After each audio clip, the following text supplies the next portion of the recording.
Welcome back students. In this video, we are going to learn a new topic from your EVS 1 textbook and the topic is maps and symbols. By this, observe the area around your school house carefully. आपके school के around और students आपके घर के around जो भी area है और जो भी चीज़ें आपको दिखाई दे रही हैं तो उनको आपको क्या करना है स्टूडेंट्स, उन्हें आपको ऑब्जर्व करना होगा। Make a list of all the things you find in the area. और स्टूडेंट्स आपको जो भी चीज़ें वहाँ पर दिखाई दे रही हैं तो आपको उनकी लिस्ट बनाना है।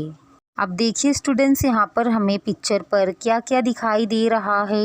रिवर है, ट्री है, वाटर टैंक है, हाउस है, वेल है एंड स्कूल है। Okay, there are 8 different things in the picture shown above. Of these, some things are man-made while others have formed naturally. They can be classified as shown below. तो देखिए students, यहाँ पर हमें जो भी चीज़ें दिखाई दे रही हैं ये अलग अलग हमें दिख रही हैं। ओके, इनको 2 पार्ट्स में क्लासिफाइड किया गया है, जैसे कि स्टूडेंट्स नेचुरल और मैन-मेड। तो स्टूडेंट्स, नेचुरल का मीनिंग क्या होता है? जो चीज़ें हमें नेचुरली नेचर में मिलती हैं तो उन्हें हम नेचुरल थिंग्स कहते हैं। ओके, और मैन-मेड थिंग्स का मीन ये होता है स्टूडेंट्स ह्यूमन बीइंग्स। मैन जो चीज़ें बनाते हैं तो इनको मैन-मेड थिंग्स कहा जाता है। तो नेचुरल थिंग्स में यहाँ पर कौन सी चीज़ें आएंगी?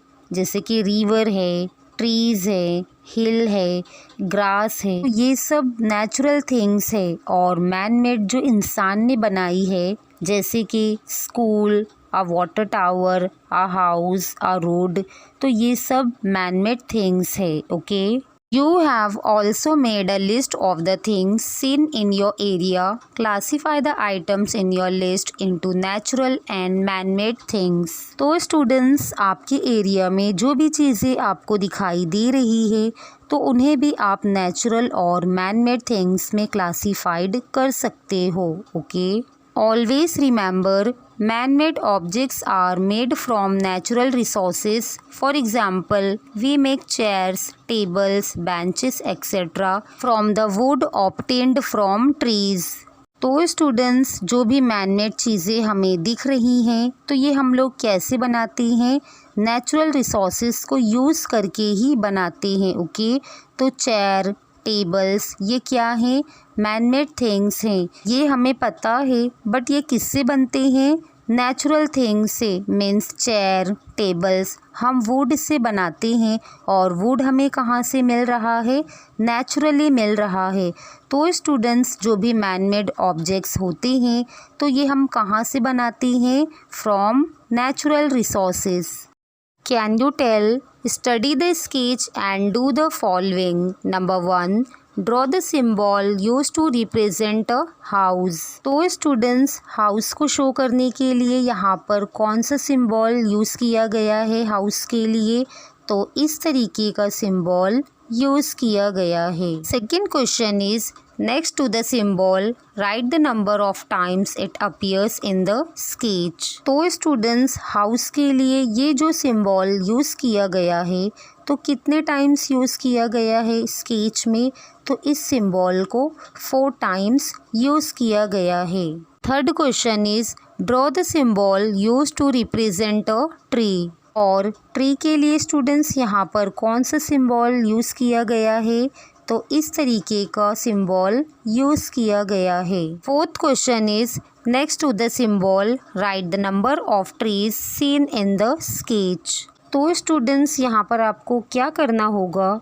ट्रीज़ का सिंबल कितने टाइम्स आया है तो ये आपको काउंट करना होगा।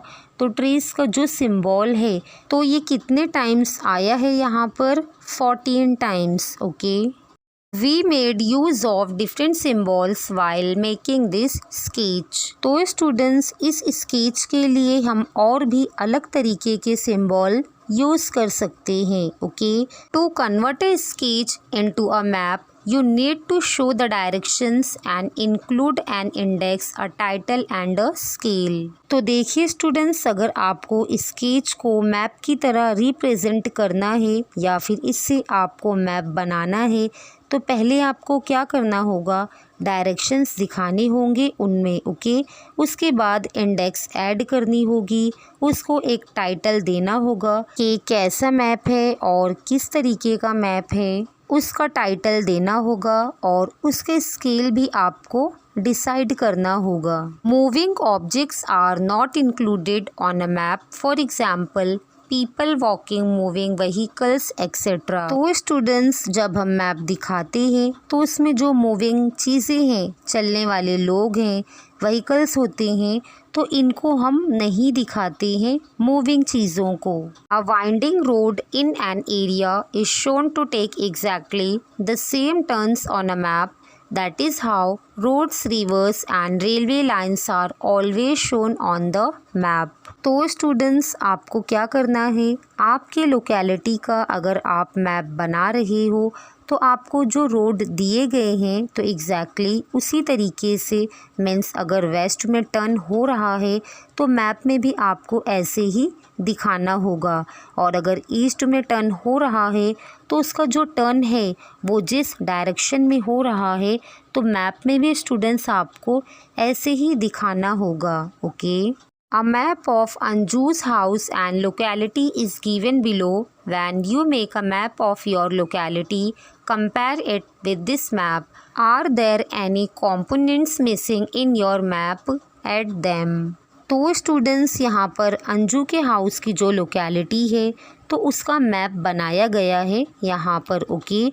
और जब आप अपने खुद के लोकेलिटी का मैप बनाओगे तो आपके मैप को और इस मैप को कंपेयर करोगे और देखोगे कि कुछ कंपोनेंट्स मिसिंग तो नहीं है, और अगर मिसिंग है और आपको लगता है कि आप ऐड कर सकते हो तो उनको आप ऐड कर लीजिए। तो देखिए स्टूडेंट्स, यहाँ पर आपको मैप दिया गया है तो यहाँ पर सबसे पहले डायरेक्शन दिया गया है। यहाँ पर हमें टाइटल दिख रहा है, अंजूस हाउस एंड सराउंडिंग्स, तो ये इसका टाइटल है। और ये जो हमें दिख रहा है 0 to 10, 0 to 5, 5 to 10, ये मीटर्स में, ये क्या होता है स्टूडेंट्स, स्केल होता है। उसके बाद आपको दिया गया है इंडेक्स, तो इंडेक्स में क्या आएगा, इंडेक्स में जो भी सिंबल्स यूज़ किए गए हैं और सिंबल्स के जो नेम्स दिए गए हैं तो स्टूडेंट्स आपको यहाँ पर दिखेंगे। तो इंडेक्स में आपको समझ में आ जाता है कि कौन सी चीज़ें कहाँ पर है मैप में। जैसे कि ट्रीज़ के लिए जो सिंबल यूज़ किया गया है यहाँ पर, तो आपको सारे ट्रीज़ दिखाई देंगे। और यहाँ पर आपको स्टूडेंट्स बस स्टॉप के लिए सर्कल का सिंबल यूज़ किया गया है, तो आपको समझ में आएगा कि ये बस स्टॉप है। तो ये सारी चीज़ें आपको मैप में ऐड करनी होती हैं, okay students. I hope students कि आपको ये समझ में आया होगा।